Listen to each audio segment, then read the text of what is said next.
Video గనుక నచ్చితే ఖచ్చితంగా లైక్ చేయండి. ఎపిసోడ్‌లోకి వెళ్తే బామ్మ అంటుంది, "రేయ్ చరణ్ వెళ్ళి ఆ పామని ఏదో ఒకటి చేయరా" అనగానే పామ "నా వల్ల కాదు. కావాలంటే కర్ర తీసుకెళ్ళి చంపేస్తాను" అని చెప్పి చరణ్ అంటూ ఉంటాడు. ఆ తర్వాత చరణ్ "నాన్న నువ్వెళ్ళొచ్చు కదా" అనగానే "ఏంట్రా నేనేం లేది నువ్వెళ్ళు" అని చెప్పి ప్రసాదరావు అంటారు. ఇక చరణ్ ఏమో పాముని చంపుదాం అన్నట్టుగా అంటూ ఉంటే అప్పుడు పల్లవి "ఏంటండి చంపేది? అలా చంపకూడదు. పాపం దానికి దారి తెలియక ఇంట్లోకొచ్చింది. చంపేస్తే ఎలా? అది కరెక్ట్ కాదు" అని చెప్పి అనగానే మరి ఏం చేద్దాము? ఆ పామేమో అటు ఇటు వెళ్ళిపోతుంది అని చెప్పి అంటూ ఉంటారు సుమలత. ఇక అప్పుడు బామ్మ, "అమ్మ పల్లవి నువ్వే ఏదో ఒకటి చెయ్యమ్మా" అని చెప్పి అనగానే, "సరే బామ్మగారు" అని చెప్పి పల్లవి వెళ్తుంది. ఇక చేతికి టవల్ లాంటిది చుట్టుకొని ఇక పాముని పట్టుకోవడానికి వెళ్తూ ఉంటుందనమాట. ఇక ట్రై చేస్తూ ఉంటుంది పాముని పట్టుకోవడానికి. ఈ సోఫాలో నుంచి ఆ సోఫా కిందకి అలా అలా వెళ్తూ ఉంటుంది. మొత్తానికైతే పల్లవి నానా కష్టాలు పట్టుకొని ఇక పామునైతే పట్టుకుంటుంది. పట్టుకొని ఇక డైనింగ్ టేబుల్ దగ్గర దాకా వచ్చి, "hello dare and dashing Akshita గారు, పాముని పట్టుకుంటావా?" అనగానే, "అమ్మో నా వల్ల కాదు" అని చెప్పి అంటూ ఉంటుంది అక్షిత. "హలో శ్రీవారు, చరణ్ గారు పాముని పట్టుకుంటారా? డేర్ అండ్ డాషింగ్ అది ఇది అన్నారు." నాకేం వద్దు" అని చెప్పి చరణ్ అంటాడు. అప్పుడు పల్లవి, "డేర్ అండ్ డాషింగ్ అంటే పాముని చంపడం కాదండి. పాపం దానికి దారి తెలియక ఇంట్లోకొచ్చింది. దాని దారిన పోనివ్వాలి. అది పట్టుకొని పోనివ్వాలి. నేను చేసినట్టుగా. అర్థమవుతుందా?" అని చెప్పి అంటుంది పల్లవి. "సరే రామ్మా, ఈ మనుషుల జోలికి నువ్వెందుకు? నువ్వేమో తేలికొచ్చావు. నువ్వు పాపం చంపాలని చంపవు. బుస్ బుస్ అని చెప్పి అంటావు. కానీ మనుషులు మాత్రం నిన్ను చంపేస్తారు కనిపిస్తే. రామ్మా వెళ్దువు" అని చెప్పి పాముని తీసుకొని బయట వదిలిపెట్టేస్తుంది. ఇక పల్లవి వచ్చేసాక పామైతే వెళ్ళిపోయింది కదా! భోజనాలు తినండి వడ్డిస్తాను అని చెప్పి పల్లవి అంటూ ఉంటే, అప్పుడు బామ్మ అంటుంది, "ఇదిగో అక్షిత, నువ్వు రేపు ఎలక్షన్స్ అని చెప్పి పోటీ చేద్దాం అనుకుంటున్నావు కదా! నువ్వు యూనియన్ లీడర్‌గా ఏమాత్రం పనికిరావు. ఎందుకంటే నీకు ధైర్యం లేదు, పాడు లేదు. అన్ని లక్షణాలు, మంచి లక్షణాలు ఇదిగో నా మనవరాలు పల్లవికే ఉన్నాయి. నువ్వు డ్రాప్ అయితే మంచిది" అని చెప్పి అంటూ ఉంటే, ఇక సుమలతకి ఒళ్ళు మండిపోతూ ఉంటుంది. ఇక సుమలత, "నాకు పాముని చూసిన దగ్గర నుంచి తినాలని లేదు కానీ ఒంట్లో ఏదో గాబరాగా ఉంది. కాసేపాగి తింటాను" అని చెప్పి సుమలత అక్కడి నుంచి వెళ్ళిపోతుంది. "పోనీ మీరైనా తినండి" అని చెప్పి పల్లవి చరణ్ అంటూ ఉంటే, "నాకు కూడా వద్దు. ఆకలేస్తే తర్వాత తింటాను" అని చెప్పి చరణ్ వెళ్ళిపోతాడు. ఇక అక్షిత వెళ్ళిపోతుంది. చందు వీళ్ళంతా వెళ్తారు. ఇక అక్కడ చంటి, ప్రసాదరావు, బామ్మ, ఉష ఉంటారు. ఇక అప్పుడు, "మాకేం భయం లేదమ్మా. నువ్వు ఇక్కడ ఉండగా మాకేం భయం. నువ్వు వడ్డించు మేము తింటాము" అని చెప్పి ప్రసాదరావు అంటూ ఉంటే, ఇక అప్పుడు పల్లవి వడ్డించబోతూ ఉంటుంది. అప్పుడు బామ్మ, "అమ్మ నీ మొగుడు రూమ్‌లోకి వెళ్ళాడు. కొంచెం వెళ్ళి ధైర్యం చెప్పి, మాటలు చెప్పి భోజనం పెట్టమ్మా" అని చెప్పి బామ్మ అంటూ ఉంటే, ఇక చంటి కూడా, "అవును వదిన నువ్వెళ్ళు మేమిక్కడ చూసుకుంటాము" అనగానే ఇక పల్లవి గదిలోకి వెళ్తుంది. ఇక గదిలో ఆల్రెడీ వెళ్ళిన చరణ్ ఏమో మనసులో ఆలోచిస్తూ ఉంటాడు. అసలు పాముని ఎంత చక్కగా పట్టుకుంది. అవలీలగా మళ్ళీ పాముతో మాట్లాడుతుంది. ఎంత బాగా! కొంపదీసి దీని పూర్వీకులు ఎవరన్నా పాములు పట్టేవాళ్ళా? అందుకే అంత ఈజీగా పాముని పట్టుకుందా? అసలు పాముని పట్టుకోవడం అంత ఈజీయా? ఏదో కర్రను పట్టుకున్నట్టు పట్టుకుంది అని చెప్పి అలా ఆలోచిస్తూ ఉంటే ఈ లోపల పల్లవి వస్తుంది. "ఏంటండి ఏం ఆలోచిస్తున్నారు?" అని చెప్పి పల్లవి అడుగుతుంది చరణ్‌ని.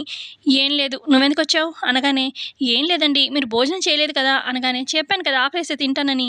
అయినా ఏంటి నా వెనకాల పడకు వెళ్ళు చిరాకుగా ఉంది" అని చెప్పి చరణ్ అంటూ ఉంటే, "ఏంటండి ఊరికే చిర్రుబుర్రుమని నా మీద ఎందుకు కోప్పడుతున్నారు?" అని చెప్పి పల్లవి అడుగుతూ ఉంటుంది. "ఏం లేదులే వెళ్ళు" అని చెప్పి అంటాడు చరణ్. ఈ లోపల ఫోన్ రింగ్ అవుతుంది చరణ్‌కి.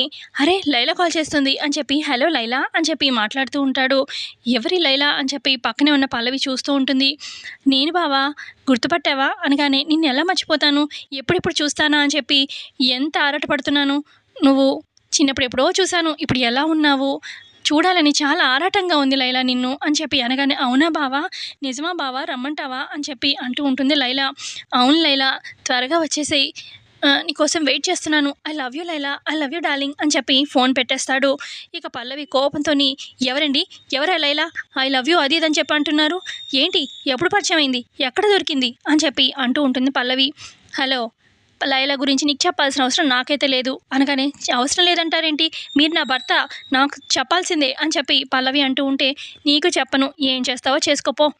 తను నా గర్ల్ ఫ్రెండ్. ఓకేనా?" వెళ్ళు అని చెప్పి అనగానే అసలు ఎవరి లైలా బామ్మగారిని అడగాలి. బామ్మ అనుకుంటూ కిందకు వస్తుంది పల్లవి. ఏంటమ్మా పల్లవి ఏమైంది ఏమైంది అనగానే బామ్మగారు ఇంతకీ ఆ లైలా ఎవరు, లైలా అది ఇది అని చెప్పి పెద్ద ఫోన్లో ఫోజులు కొడుతూ ఐ లవ్ యూ అనుకుంటూ ఏం మాట్లాడుతున్నాడు మీ మనవడు అని చెప్పి పల్లవి అనగానే ఓ లైలానా అని చెప్పి బామ్మ అంటుంది. అంటే లైలా గురించి మీకు కూడా తెలుసా, నాకేనా తెలియంది, ఎవరి లైలా అనగానే అమ్మా పల్లవి నువ్వు కంగారు పడకు, లైలా మన చరణ్‌కి మరదలు అనగానే మరదలా? అలా ఎలా? అని చెప్పి అంటుంది. అప్పుడు బామ్మ చెప్తుంది, అంటే మన సుమలత గురించి నీకు ముందే తెలుసు కదా! చిన్న చిన్న విషయాలకి పెద్ద గొడవలు పెట్టుకుంటుంది. సుమలతకి అన్నయ్య ఉన్నాడు. వాళ్ళ కూతురే ఈ లైలా. అయితే అప్పట్లో గొడవల వల్ల దూరం అయిపోయారు. మళ్ళీ కలవలేదు. ఈ కుటుంబానికి, ఆ కుటుంబానికి రాకపోకలు లేవు. వాళ్ళు అమెరికాలో సెటిల్ అయిపోయారు. అయినా ఇలా రాదులే లైలా. ఏదో మాట వరుసకు వస్తానని ఉంటుంది కానీ, అయినా చిన్నప్పటి నుంచి ఐ లవ్ యూ అని చెప్పి ఇద్దరికీ కొంచెం క్లోజ్‌నెస్ ఉండేదిలే. ఆ ఇదితో చరణ్ అలా మాట్లాడుంటాడు. అంతే ఏం లేదు. నువ్వేం మనసులో పెట్టుకోకు అని బామ్మ అంటుంది. మరోపక్క అక్షిత ఒకతే నించొని బాల్కనీలో ఆలోచిస్తూ ఉంటే అక్కడికి సుమలత వస్తుంది. ఏమైంది అక్షిత, ఏం ఆలోచిస్తున్నావు, ఆ పాము గురించా అని చెప్పి అనగానే లేదాంటీ, రేపు ఎలక్షన్స్ కదా కాలేజ్లో, దాని గురించి ఆలోచిస్తున్నాను. ఈ పల్లవిని ఎలా ఓడించాలో అర్థం కావట్లేదు. అటు స్టూడెంట్స్లో పల్లవికి మంచి పేరుంది, ఖచ్చితంగా అది పోటీ చేస్తే గెలుస్తుంది ఆంటీ. ఏం చేయాలో అర్థం కావట్లేదు, ఎలాగైనా విన్ అవ్వాలాంటీ అని చెప్పి అంటూ ఉంటుంది అక్షిత. అవును అవును అక్షిత, ఏం చేయాలో నాకు అర్థం కావట్లేదు, కానీ ఎలాగైనా నువ్వే విన్ అవ్వాలి, నువ్వే మన కాలేజ్కి యూనియన్ లీడర్ అవ్వాలి అని చెప్పి అంటూ ఉంటుంది సుమలత. ఈ లోపల ఫోన్ చేస్తుందనమాట వైష్ణవి. ఇక అక్షిత ఫోన్ లిఫ్ట్ చేస్తుంది. చెప్పు మమ్మీ అనగానే ఏంటి ఇందాక సాయంత్రం ఫోన్ చేశాను, బిజీగా ఉన్నావని కట్ చేసావు, మళ్ళీ ఫోన్ చేయలేదేంటి, ఏంటి టెన్షన్గా ఉన్నావా ఏంటి, రేపు కాలేజ్లో ఎలక్షన్స్ కదా, పోటీ చేస్తున్నావు అని తెలిసింది అని వైష్ణవి అనగానే నీకెలా తెలిసింది మమ్మీ అని చెప్పి అంటుంది అక్షిత. లౌడ్ స్పీకర్లోనే పెడుతుంది. పక్కనే సుమలతకు కూడా వినిపిస్తూనే ఉంటుంది ఫోన్లో. అదా గుండమ్మని చూడ్డానికి ఈ పల్లవి వచ్చింది, అప్పుడే తెలిసింది. ఏంటి మరి పల్లవి ఉండగా నువ్వు ఎలా విన్ అవుతావని ఏమైనా ఆలోచిస్తున్నావా ఏంటి, ఏమైనా ప్లాన్ ఉందా, మీ అత్తగారికి నువ్వే విన్ అవ్వాలి కదా, మీ అత్తగారు ఏమైనా ఆలోచించారా దీని గురించి అనగానే పక్కనే ఉన్న రివ్వు అని చెప్పి అంటుంది సుమలత. ఇక పక్కనే ఉన్న సుమలత ఫోన్ తీసుకుంటుంది. చెప్పు వైష్ణవి అనగానే ఏంటి నువ్వు నా కూతుర్ని మహారాణిలా చూసుకుంటావని నీ ఇంటికి ఇచ్చాను, కోడల్ని చేశాను, మరి ఇక్కడ చూస్తే నాకు గుండమ్మ తయారైంది, అక్కడ చూస్తే పల్లవి తయారైంది, నా కూతురికి ఎలాగైనా నా కూతురు వినేలా నువ్వే చేయాలి, ఏదైనా ప్లాన్ ఆలోచించు అనగానే అప్పుడు సుమలత నా దగ్గర ఒక ప్లాన్ ఉంది అని చెప్పి ప్లాన్ చెప్తుందనమాట. ప్లాన్ బాగానే ఉంది, మరి అమలు చేయండి అని చెప్పి ఫోన్ పెట్టేస్తుంది వైష్ణవి. ఆంటీ మీరు చెప్పిన ప్లాన్ అయితే బాగుంది, అనుకున్నట్టు జరిగితే సూపర్ ఆంటీ, నేనే విన్ అవుతాను అని చెప్పి అక్షిత అంటూ ఉంటే అదే మనం ప్లాన్ చేయాలి అని చెప్పి అంటుంది సుమలత. మరోపక్క ఇక నెక్స్ట్ డే మార్నింగే అనమాట, బామ్మకి, ప్రసాదరావుకి, చంటికి కాఫీ ఇస్తుంటుంది పల్లవి. ఇంకొక కాఫీ ఎవరికి వదినా అని చెప్పి చంటి అనగానే అది మీ అన్నయ్యకి, వెళ్ళి లేపుతాను అని చెప్పి పల్లవి వెళ్తుందనమాట చరణ్ గదిలోకి. ఏమండి లేవండి, పొద్దునే ఏంది కాఫీ తీసుకోండి అనగానే పొద్దునే ఏంటి నీ గోల, వెళ్ళు అని చెప్పి చరణ్ లేవకుండా అలాగే పడుకుని ఉంటాడు. ఏంటి ఎంత లేపినా లేవడేడు, సరే ఇన్ని ఇలా కాదు భయపెడతాను అని చెప్పి డెవిల్ మాస్క్, దయ్యం మాస్క్ వేసుకొని ఫేస్ మీద లేపుతూ ఉంటుంది ఏవండి లేవండి అని. చరణ్ లేచి పల్లవి మొహం చూసి క్యాజువల్గా మళ్ళీ కాఫీ తాగుతూ ఉంటాడు. ఇక పల్లవి తన ఒరిజినల్ మాస్క్ తీయగానే అమ్మో దయ్యం దయ్యం అని చెప్పి చరణ్ లేచి గంతులేస్తూ ఉంటాడు. ఏంటి మాస్క్ చూసి భయపడలేదు, నా మొహం చూసి భయపడుతున్నాడు అని చెప్పి పల్లవి షాకింగ్గా చూస్తూ ఉంటే ఈ లోపల ఇంట్లో ఉన్న ఫ్యామిలీ మెంబర్స్ అందరూ వస్తారు. ఏమైంది అనుకుంటూ సుమలత. ఇక అప్పుడు పల్లవి చెప్తుంది, చూడండి అత్తయ్య, నేను ఎంత లేపుతున్నా లేవడం లేదని మాస్క్ పెట్టుకున్నాను భయపెడదామని, మాస్క్ ఉన్నప్పుడు భయపడలేదు, మాస్క్ తీసాక దయ్యం అని చెప్పి ఇదిగో ఓవర్ యాక్షన్ చేస్తున్నారు అని చెప్పి పల్లవి అంటుంది.